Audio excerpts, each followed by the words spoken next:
ವೀಕ್ಷಕರಿಗೆ ನಮಸ್ಕಾರ. ವೀಕ್ಷಕರೇ, ನಾನು ಇವತ್ತು ನಿಮ್ಮಲ್ಲಿ ಒಂದು ಸುದ್ದಿಯನ್ನು ಹೇಳಲಿಕ್ಕೆ ಇಷ್ಟಪಡ್ತಾ ಇದ್ದೇನೆ. ಮಾಹಿತಿ ಹಕ್ಕಿನ ಅಡಿಯಲ್ಲಿ ನಾನೊಂದು ಮಾಹಿತಿಯನ್ನು ಕೇಳಿದ್ದೆ, ಅದಕ್ಕೆ ಉತ್ತರ ಕೊಟ್ಟಿದ್ದಾರೆ. ಆ ಉತ್ತರವನ್ನು ನಾನು ಮಾಹಿತಿ ಹಕ್ಕು ತಜ್ಞರು JM ರಾಜಶೇಖರ್ ಅವರಿಗೆ ಕೇಳೋಣ ಅಂತ ನಾನು ಇಲ್ಲಿಗೆ ಬಂದಿದ್ದೀನಿ, ಅವ್ರ ಕಚೇರಿಗೆ ಬಂದಿದ್ದೀನಿ. ವೀಕ್ಷಕರೇ, ಆ ಮಾಹಿತಿ ಏನು ಅಂತ ನಾನು ನಿಮ್ಗೆ ಹೇಳ್ತೀನಿ. ಸರ್ಕಾರಿ ದರ್ಜೆ ಕಾಲೇಜಿನ ಕಾರ್ಯನಿರ್ವಹಿಸುತ್ತಿರುವ ಎಲ್ಲ ನೌಕರರ ಸೇವಾ ಹಿರಿತನದ ಮತ್ತು ವಯೋ ಹಿರಿತನದ ಹೊಂದಿರುವ ಒಟ್ಟು ನೌಕರರ ಯಾದಿಯನ್ನು ಕೊಡಲು ಸದರಿ ಮಾಹಿತಿಯನ್ನು ಸ್ವಯಂ ಘೋಷಿತ ವರದಿಯಲ್ಲಿ ಭಾಗವಾಗಿರುವುದರಿಂದ ತಕ್ಷಣ ಒದಗಿಸಲು ಅರ್ಜಿ ಸಲ್ಲಿಸಿದ್ದೆ ನಾನು. ಅದೇ ರೀತಿ ಇದಕ್ಕೆ ಅವರು ನನಗೆ ಉತ್ತರವನ್ನು ಕೊಟ್ಟಿದ್ದಾರೆ. ಅದು ಏನಂತ ನಿಮಗೆ ಹೇಳ್ತೇನೆ, ಹಾಗೂ ಕೂಡ ನಮ್ಮ ತಜ್ಞರಿಗೂ ಕೂಡ ನಾನು ಇದನ್ನ ಹೇಳ್ತಾ ಇದ್ದೇನೆ. ಮಾಹಿತಿ ಹಕ್ಕು ಅಧಿನಿಯಮ 2005 6 ಬ್ರಾಕೆಟ್ ಕಂಪ್ಲೇಂಟ್ 1 ಮತ್ತು 7 ಬ್ರಾಕೆಟ್ ಕಂಪ್ಲೇಂಟ್ 1 ಒಂದನೇ ಪ್ರಕಾರ ತಾವು ಸರ್ಕಾರಿ ಪ್ರಥಮ ದರ್ಜೆ ಕಾಲೇಜಿನ ಕಾರ್ಯನಿರ್ವಹಿಸುತ್ತಿರುವ ಎಲ್ಲ ನೌಕರರ ಸೇವಾ ಹಿರಿತನದ ಯಾದಿಯನ್ನು ನೀಡುವಂತೆ ಕೋರಿದ್ದೀರಿ. ಸದರಿ ದಾಖಲೆಯನ್ನು 192 ಪ್ರತಿಗಳು ಹೊಂದಿದ್ದು, ಪ್ರತಿ ಪುಟಕ್ಕೆ 2ರಂತೆ ತಾವು ಶುಲ್ಕವನ್ನು ಪಾವತಿ ರಸೀದಿಯನ್ನು ಸಲ್ಲಿಸಿದ್ದಲ್ಲಿ ಕೂಡಲೇ ತಮ್ಮ ಮಾಹಿತಿಯನ್ನು ಒದಗಿಸಲಾಗುವುದು ಎಂದು ತಮ್ಮ ಅರ್ಜಿಗೆ ಉತ್ತರ ನೀಡುತ್ತಾ ತಮ್ಮ ಅರ್ಜಿಯನ್ನು ವಿಲೇವಾರಿ ಮಾಡಲಾಗಿದೆ ಅಂತ ಹೇಳಿ ಅವರು ಉತ್ತರ ಕೊಟ್ಟಿದ್ದಾರೆ ನನಗೆ. ಈ ಪ್ರಶ್ನೆ ನಮ್ಮ ತಜ್ಞರು ಏನು ಹೇಳ್ತಾರೆ ಬನ್ನಿ ಕೇಳೋಣ. ಸರ್, ಇದ್ರ ಬಗ್ಗೆ ನೀವು ಒಂದು ಸ್ವಲ್ಪ ನನಗೂ ಕೂಡ ಸಾರ್ವಜನಿಕರಿಗೂ ಕೂಡ ಅದು ಗೊತ್ತಾಗ್ಲಿ ಅನ್ನೋ ಉದ್ದೇಶಕ್ಕೆ ನಿಮ್ ಗಮನಕ್ಕೆ ತರ್ತಾ ಇದ್ದೀವಿ. ಸೇವಾ ಹಿರಿತನ ಮತ್ತು ವಯೋ ಹಿರಿತನ ಹೊಂದಿರುವಂಥ ನೌಕರರ ಯಾದಿ ಅಂತ ಇದು ಸ್ವಯಂ ಘೋಷಿತ ವರದಿಗೆ ಸಂಬಂಧಪಟ್ಟಂಥದ್ದು. ಸ್ವಯಂ ಘೋಷಿತ ವರದಿ ಅಂದರೆ ಪ್ರತಿ ವರ್ಷ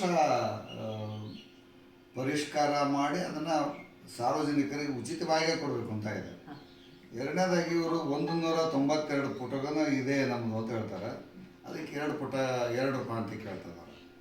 ಇದನ್ನು ಆ್ಯಕ್ಚುಲಾಗಿ ಫ್ರೀ ಆಫ್ ಕಾಸ್ಟಲ್ಲೇ ಕೊಡಬೇಕು. ಇವರು ಡಿಸೆಂಬರ್ 31 ಅಂತಕ್ಕೆ ಎಲ್ಲಿ ಯಾರಿಗೆ ಯಾವಾಗ ಹೇಗೆ ವಿತರಿಸಿದ್ದಾರೆ ಅಂತ ಗೊತ್ತಾಗಬೇಕು ಒಂದು. ಇನ್ನು ಎರಡನೇದು, ಇದನ್ನು 50 ರೂಪಾಯಿಯ ಒಂದು CD-ಯಲ್ಲಿ ಕೊಡ್ಬೋದು, ಅಥವಾ ಡಿಸ್ಕೆಟ್ಸ್ ಅಂತ ಏನು ಹೇಳ್ತೀವಿ, ಎಲೆಕ್ಟ್ರಾನಿಕ್ ಮಾದರಿಗಳು ಕೊಡ್ಬೋದು.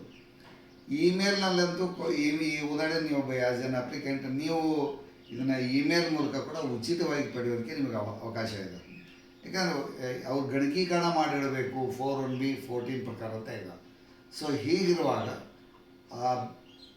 ಆ ಒಂದು ಎಲ್ಲ ಮಾಹಿತಿಯನ್ನು ನೀವು ಇಮೇಲ್ ಮೂಲಕ ಒಂದು ಕ್ಲಿಕ್ನಲ್ಲಿ ಕೊಡೋದಕ್ಕೆ ಅವರಿಗೆ ಯಾವುದೇ ಒಂದು ಇದಿಲ್ಲ, ಏನೋ ನಿರ್ಬಂಧ ಇಲ್ಲ. ಒಂದು ಕ್ಲಿಕ್ನಲ್ಲಿ ಕಳಿಸುವಂಥದ್ದಕ್ಕೆ ಯಾಕೆ ದುಡ್ಡು ಬೇಕು?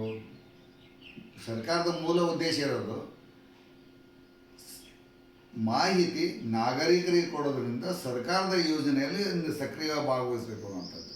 ಸೊ ಹಾಗಿರೋದ್ರಿಂದ ಇವರು ಈ ದಾಖಲೆಗಳನ್ನು ನಿಮಗೆ ಇಮೇಲ್ ಮೂಲಕನೂ ಕೊಡೋದಕ್ಕೆ ಬರುತ್ತೆ, ಕೊಡಬೇಕು ಅವರು ಅಂತ ನಾನು ಹೇಳೋಕ್ಕೆ ಇಷ್ಟಪಡ್ತೀನಿ. ಥ್ಯಾಂಕ್ ಯು ವೀಕ್ಷಕರೇ. ಕೇಳಿದ್ರಲ್ಲ, ಮಾಹಿತಿಯನ್ನು ಯಾವ ಯಾವ ರೀತಿಯಲ್ಲಿ ಒದಗಿಸ್ಬೋದು ಅನ್ನೋದ್ರ ಬಗ್ಗೆ ಹೇಳಿದರೆ, ಮತ್ತೆ ಮುಂದಿನ ಸುದ್ದಿಯಲ್ಲಿ ನೀವು ಸಿಗೋಣ. ನಮಸ್ಕಾರ. ರಾಣೆಬೆನ್ನೂರು ನಗರದಲ್ಲಿ 3 ತಲೆಮಾರುಗಳಿಂದ ಚಿನ್ನ, ಬೆಳ್ಳಿ ಮತ್ತು ರತ್ನಪಡಿ ಬೇಡಿಕೆಗಳ ಪೂರೈಸಲು ನಿಮ್ಮ ಸೇವೆಯಲ್ಲಿ ತೊಡಗಿರುವ ವೆಂಕಟೇಶ್ ಜ್ಯುವೆಲರ್ಸ್ ಹಿಂದೆ ಭೇಟಿ ಕೊಡಿ. ಅಂಗಡಿಯ ವಿಳಾಸ ದುರ್ಗಾ ಸರ್ಕಲ್, ಗುತ್ತಲ್ ರೋಡ್, ರಾಣೆಬೆನ್ನೂರು.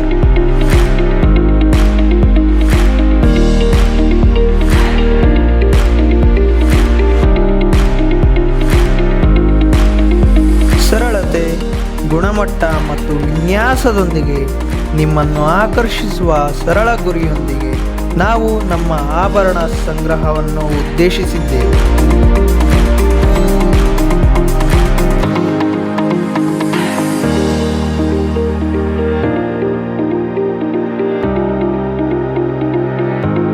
ನೀವು ಧರಿಸುವ ಆಭರಣಗಳು ಸುಂದರ ಮತ್ತು ಅರ್ಥಪೂರ್ಣವಾಗಿರಬೇಕು ಎಂದು ನಾವು ಬಯಸುತ್ತೇವೆ.